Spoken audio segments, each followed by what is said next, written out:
Long-time LV County Championship 2nd Division leaders Derbyshire just about held their nerve on the opening day of their all-important match against Hampshire in Derby after being faced by a rampant James Vince. Wayne Madsen inserted on winning the toss and his attack made a dream start. Making use of the green surface, Tony Palladino bowled Michael Carberry in the 5th over. Palladino has had an exceptional summer with the ball and he soon struck again to have Bilal Shafayette caught in the slips by Dan Redfern. And when Liam Dawson was LBW to give Palladino his 3rd wicket in his opening spell, Derbyshire were in dreamland with their visitors on 26 for 3. Talk before this game has been of who will replace Andrew Strauss at the top of the England batting order this winter. Carberry has been mentioned, but his opening partner Jimmy Adams has not. Carrying on from carrying his bat for 139 in his last innings, he was now holding this innings together in tough conditions. So his wicket was always going to be the big one, and Ross Whiteley got it as Adams edged to Usman Khawaja with Hampshire on 59 for 4.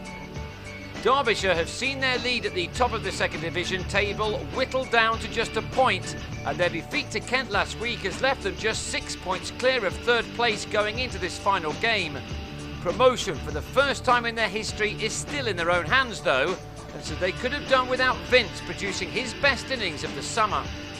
It's been a difficult year for Vince, and this shot for 2 took him to the 50 mark for the very first time in 17 championship innings this season.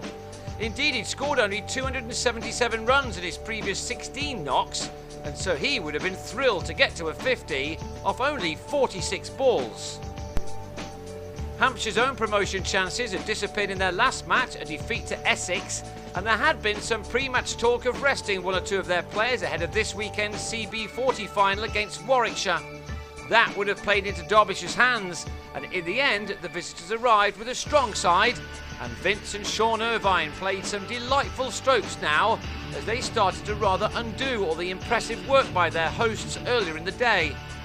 Derbyshire knew that they didn't necessarily have to win this game to go up, depending on events in Cardiff and Chelmsford, but also that a win would guarantee their journey to the top flight as long as they earned enough bonus points en route in doing so.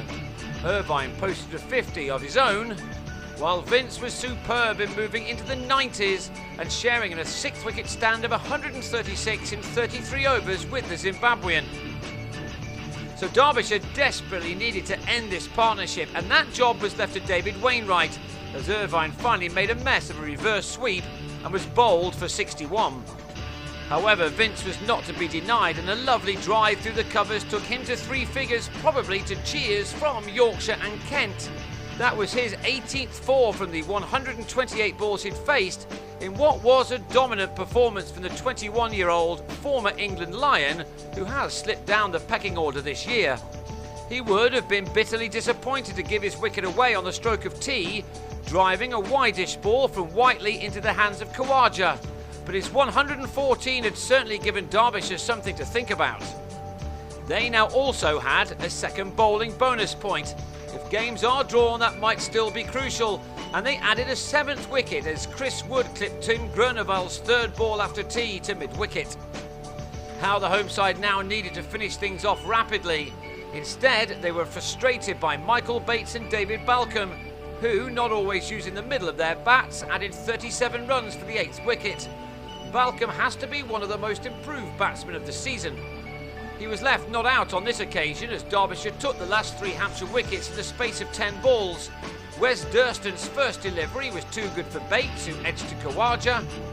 Then Wainwright tossed one up to find the edge of David Griffith's bat, before he hit James Tomlinson on the foot in front of the stump's next ball to dismiss Hampshire for 272, the kind of total which looked around par for the course on this surface. So now to the really important part of this match, as Derbyshire looked to earn a substantial first innings lead, but they began nervously with Madsen caught leg side off the glove off Tomlinson for 8, before Paul Borrington edged a delivery from Balcombe which lifted on him to Carberry.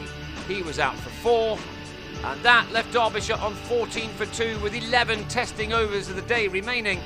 They won't want to be reminded of the last 2 seasons where the long-time leaders Glamorgan and Northamptonshire missed out on promotion right at the death. Khawaja now used all of his fighting qualities to prevent any more panic. But with just 2 overs of the day left, Durston fended at a ball from Wood and nicked to slip. It all means that plenty of nails will be lost on day 2. Derbyshire will begin it on 50 for 3, which means that they trail by 222 runs. Their first aim will be to get close to Hampshire's score, and Khawaja, who has 27, may be the key man for them.